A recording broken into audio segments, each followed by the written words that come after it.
Vous écoutez Passer en mode HD, d'humain à divin, le podcast où je t'explique comment accéder à ta puissance créatrice et comment l'utiliser pour créer plus d'abondance dans toutes les sphères de ta vie. Je suis George Wright et dans ce podcast, je te montrerai comment devenir une meilleure version de soi et de créer la vie de rêve, celle que tu désires. C'est un rendez-vous des entrepreneurs, des chefs d'entreprise et des leaders désireux de créer un impact stimulant et durable dans leurs relations. Bonjour à tous et bienvenue dans l'épisode numéro 33 du podcast Passer en mode HD, d'humain à divin. Et aujourd'hui, c'est un sujet des fois plus touché. On a des relations avec les gens, on a des conversations avec les gens qui sont très agréables, mais des fois, il y a des conversations qui sont un petit peu plus inconfortables qu'on doit adresser. Donc, le sujet aujourd'hui, c'est comment avoir une conversation inconfortable. Donc, on va essayer de voir au départ qu'est-ce qui fait qu'une conversation pourrait être inconfortable. Il y a plusieurs facteurs, je vais en énumérer juste quelques-uns, là, mais il y a plusieurs facteurs qui font que la conversation peut être inconfortable. Un de ces facteurs-là, ça peut être que nos valeurs sont interpellées. J'ai des valeurs de respect, puis la personne m'a manqué de respect, donc c'est un des sujets qui doit être mis de l'avant, puis on doit aborder cette conversation-là. Lorsque le rendement est inférieur, on a un employé qui ne fonctionne pas bien, qui n'a pas le même rendement que d'habitude, puis il y a quelque chose qui se passe. Donc ça, c'est une autre conversation qui risque d'être inconfortable, qu'on doit adresser.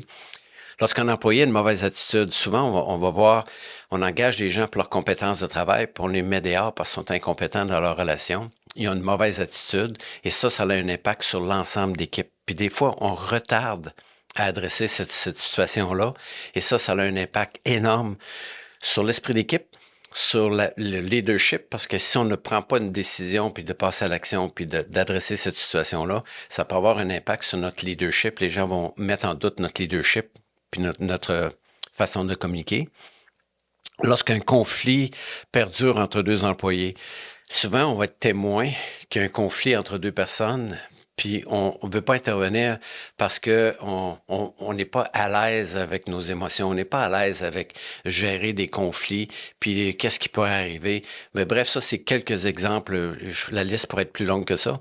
Mais vous savez, quand vous avez une conversation inconfortable à avoir, soit avec vos enfants, votre conjoint, votre conjointe, vos amis, vos employés, vos collègues de travail, vos associés. Donc, je crois que la liste, vous savez un peu quelles sont les conversations inconfortables à avoir.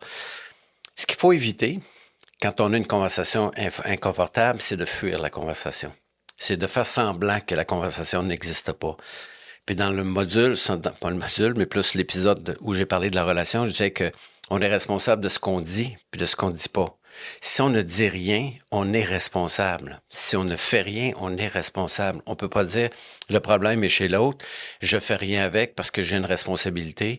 Si je fais rien, je suis responsable. Donc, éviter de fuir, éviter de figer ou de faire semblant qu'il n'y a rien qui s'est passé, ou de balayer ça sous le tapis, la poussière en dessous du tapis, ou bien d'attaquer, de devenir agressif, puis soit de congédier la personne ou de l'agresser verbalement en lui disant que son comportement était inutile, était inacceptable, ou peu importe la situation. Ça, c'est trois façons d'éviter. En fait, j'appelle ça le programme de survie. Quand on est dans une situation inconfortable, automatiquement, notre cerveau, qui est en programme de survie, va trouver la solution idéale pour ne pas être inconfortable, et ça va être de fuir, figer ou attaquer.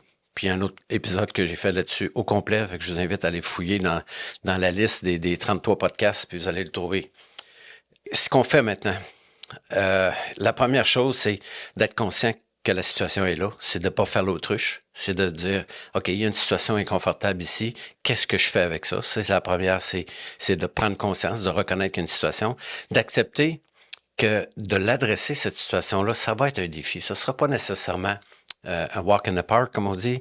Ça ne sera pas nécessairement très facile, mais ça va être un défi qui va me rapporter des bénéfices si je l'adresse et va créer des conflits si je ne l'adresse pas. L'autre, c'est je peux me préparer d'avance parce que si on essaie de régler un conflit à froid comme ça se peut que ce qui va sortir de notre bouche, c'est pas nécessairement ce qu'on voulait dire. Donc, c'est de prendre un peu de recul puis de dire, OK, dans un monde idéal, je pourrais visualiser dans un monde idéal comment j'aimerais adresser cette situation-là avec la personne, qu'est-ce que j'aimerais lui dire. Et ça fait partie de l'autre point qui est l'intention. J'avais déjà fait un épisode sur l'intention, puis l'intention, c'est mon énergie va arriver dans la pièce avant même que je rencontre la personne. Et d'expérience, parce que je l'ai proposé à plein de gens dans mes formations, puis il y a des gens qui disent, je l'ai pratiqué, j'ai visualisé, j'ai imaginé, puis j'ai imaginé que je parlais avec la personne jusqu'à ce que je sois confortable. Puis une fois que j'étais confortable avec la personne, c'est drôle, quand c'était le temps de régler le conflit, et la personne soit était plus dans ma vie, ou la personne est venue me voir et elle m'a dit « Écoute, j'aimerais ça qu'on parle de telle situation, il est arrivé quelque chose, puis je veux m'excuser. » La personne n'a même pas eu besoin d'adresser le conflit, parce que la capacité qu'on a, nous, les êtres humains, c'est de créer notre réalité à partir de notre imaginaire. Ça, c'est un point hyper intéressant, qui est hyper efficace, mais tellement efficace et tellement simple qu'on a tendance à pas le faire. Donc, notre intention va être aussi importante parce que si j'arrive avec l'intention de coincer la personne, de la faire sentir coupable, de la juger, de la critiquer, elle va le sentir, puis elle va vouloir se défendre, elle aussi, soit en fuyant, en figeant ou en attaquant. Donc, on n'a absolument rien réglé à ce moment-là. La partie la plus importante, ou une des parties importantes, ce serait d'être capable de dire à la personne, tu sais, je parlais dans le dernier épisode d'être dans sa vulnérabilité. Puis une façon pour le leader d'être dans sa vulnérabilité, ce serait de dire à la personne, écoute, il y a une situation que je trouve délicate, mais que je dois adresser. Puis ça va être inconfortable pour moi parce que c'est pas quelque chose que j'aime faire. Est-ce que tu accepterais qu'on en parle? Si la personne dit oui, l'ouverture est là. Mais si la personne dit pas maintenant, fixez un rendez-vous plus tard. Vous commencez votre mise en situation. Si vous l'avez pratiqué d'avance, ça va être plus facile. Sinon, vous commencez de cette façon-ci. Vous dites, écoute, je te rencontre aujourd'hui. C'est une situation qui est inconfortable pour moi. J'aime pas ce genre de situation-là, mais c'est important pour moi d'en parler pour une simple et bonne raison, que la relation que j'ai avec toi, elle est importante pour moi. Donc, si la relation est importante, c'est pour ça que je prends le risque de te dire que j'ai besoin de t'exprimer quelque chose. Sinon, j'aurais fui la relation.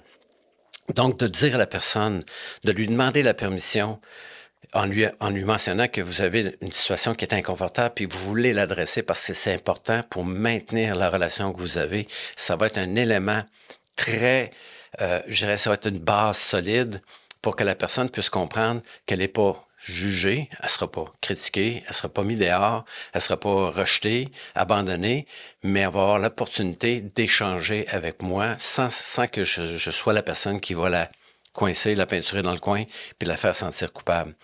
Donc, les points importants, c'est reconnaître, accepter, que ça va être difficile, ça va être un défi. Puis après ça, c'est d'être capable de se préparer, de visualiser, puis de s'assurer que l'intention, elle est une intention de créer quelque chose et non d'agresser quelqu'un. Quand vous allez avoir fait ça avec un peu de pratique, évidemment, si vous apprenez un cours d'espagnol, vous n'êtes pas espagnol après le premier cours, ça prend de la pratique. Donc, je vous encourage à pratiquer, mais choisissez les situations qui sont un peu plus faciles à gérer avec les gens avec qui vous savez que vous allez être bien accueillis, puis ça vous permet de pratiquer. Puis avec la pratique, on devient bon parce que développer les compétences humaines vient avec la pratique et l'action. Donc, je vous souhaite d'avoir des situations difficiles à rencontrer ou à partager et des sujets inconfortables parce que vous allez devenir, vous aussi, une meilleure version de vous. Donc, bonne réussite. On se revoit dans le prochain épisode.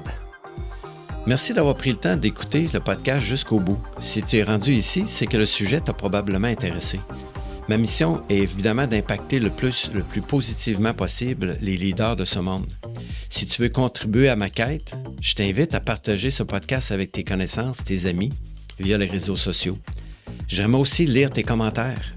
Puis si tu avais un sujet que tu aimerais que je traite, il me fera plaisir de l'adresser lors de mes prochains épisodes. Si tu peux aussi me rejoindre sur mon site web qui est writeexpert.com, sur mon Facebook commercial, sur mon LinkedIn et aussi sur ma chaîne YouTube. Et au plaisir de te revoir dans les prochains épisodes.